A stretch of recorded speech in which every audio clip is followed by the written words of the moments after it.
আওয়ামী সরকার ভালো ছিল, এই সরকার ব্যর্থ। এনটিআরসি চেয়ারম্যান চেয়েছে আমরা আবার আন্দোলনে নামি দেশকে পুনরায় অস্থিতিশীল করি।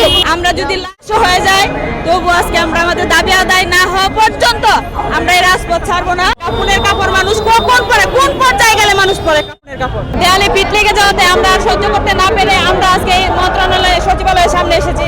আমরা জুলাই গণ অভ্যুত্থানে সরাসরি অংশগ্রহণ করেছি। আমরা কেন আবার এই বাংলাদেশ দেখবো যেখানে পুলিশ জনতা মুখোমুখি দাঁড়িয়ে আমাদের ভাইরা হসপিটালে? আমরা তো এরকম বাংলাদেশের জন্য আমাদের আবু সাইদ রক্ত দেয় নাই, বীর মুগ্ধ রক্ত দেয় নাই। এনটিআরসি উদ্দেশ্যমূলক ভাবে আমাদের মাঠে নামিয়েছে, তারা প্রমাণ করতে চেয়েছে।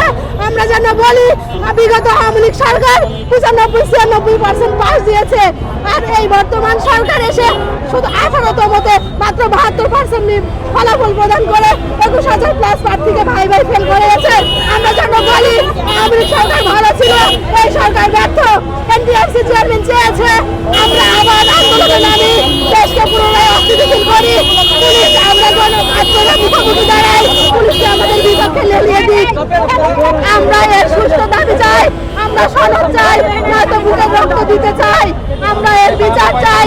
পুলিশ কেন আমাদের উপর হামলা করলো এর বিচার চাই। কাপড়ের কাপড় মানুষ কখন পরে, কোন পর্যায়ে গেলে মানুষ পরে কাপড়ের কাপড়? আপনারা জানেন গত 18তম এনটিআরসির ভাইবা রেজাল্ট হয়েছে। আমাদের এই রেজাল্ট কোনো যৌক্তিকপূর্ণ না।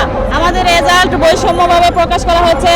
আমরা এই রেজাল্ট প্রহসনমূলকভাবে দিয়েছি, আমরা মেনে নিতে পারছি না। এই জন্য আমরা গত 15 তারিখ থেকে এনটিআরসির সামনে আমরা শান্তিপূর্ণ সমাবেশ করে আসছি এই পর্যন্ত। কিন্তু আমাদের ঊর্ধ্বতন কর্মকর্তারা আমাদের কথা তারা কর্ণপাত করেনি। তাই আজকে আমরা দেয়ালে পিঠ লেগে যাওয়াতে আমরা আর সহ্য করতে না পেরে আমরা আজকে এই মন্ত্রণালয় সচিবালয়ের সামনে এসেছি এবং আমরা শান্তিপূর্ণভাবে অবস্থান নিয়েছি।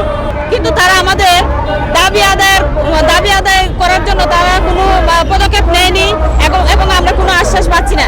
এই বিধায় আমরা রাস্তায় বসে পড়েছি। আমরা শান্তিপূর্ণভাবে আমাদের স্লোগান দিয়ে যাচ্ছি।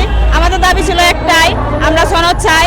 আমরা 18তম ভাইবা বঞ্চিত বৈষম্য প্রার্থী, আমাদের সনদ দিতে হবে এবং আমাদেরকে ভাইবা উত্তীর্ণ করে ভাইবা রেজাল্ট পাবলিশ করে আমাদেরকে আবেদনের সুযোগ দিতে হবে। কিন্তু এই মুহূর্তে আমাদের শান্তিপূর্ণ সমাবেশে পুলিশ লাঠি চার্জ করে, টিয়ার শেল মারে, গরম পানি দেয় এবং আমাদের বোনদের হাত থেকে পুলিশ ভাইরা অন্যায়ভাবে আমাদের হাত থেকে ব্যানার বেস্টুন কেড়ে নেয়। অনেকে আমাদের সাথে হাতাহাতি করে। আমরা সচিবালয়ে গাড়ি করতে যাওয়ার সময় পুলিশ আমাদেরকে টিয়ার শেল নিক্ষেপ করে, গ্যাস নিক্ষেপ করে। আমরা এগুলিতে ভয় পাই না। আমাদের দেয়ালে পিঠ থেকে গেছে, আমাদের আর সুযোগ নেই। আমরা যে চেষ্টা করব, আমাদের বয়স শেষ, আমরা চেষ্টা করার সুযোগ নেই। আমাদের এই ন্যায্য দাবি মানতে হবে। যাদের কাগজপত্র অবৈধ না থাকে ভাইবাতে কোনো ফেল নাই। এনটিআরসির ভাইবা আর অন্য পরীক্ষার ভাইবা ভিন্ন কথা। যাদের কাগজপত্রে কোনো সমস্যা নাই তারা এনটিআরসিতে ন্যূনতম যতটুকু প্রশ্ন করা হয়েছে সবাই কিছু না কিছু উত্তর দিয়েছে, কিন্তু তারা বৈষম্যভাবে আমাদেরকে বঞ্চিত করেছে। এই ব্যাপারে আমরা এই প্রহসনমূলক ভাইবা মানবো না। আমরা আমাদের সনদ চাই, আমরা আমাদের অধিকার ফিরিয়ে নিতে চাই। আমরা আমাদের দাবি আদায় করে নিতে রাস্তায় বসেছি। আমরা যদি লাশ হয়ে যায় তবু আজকে আমরা আমাদের দাবি আদায় না হওয়া পর্যন্ত আমরা এই রাজপথ ছাড়বো না, ছাড়ছি না, ছাড়বো না।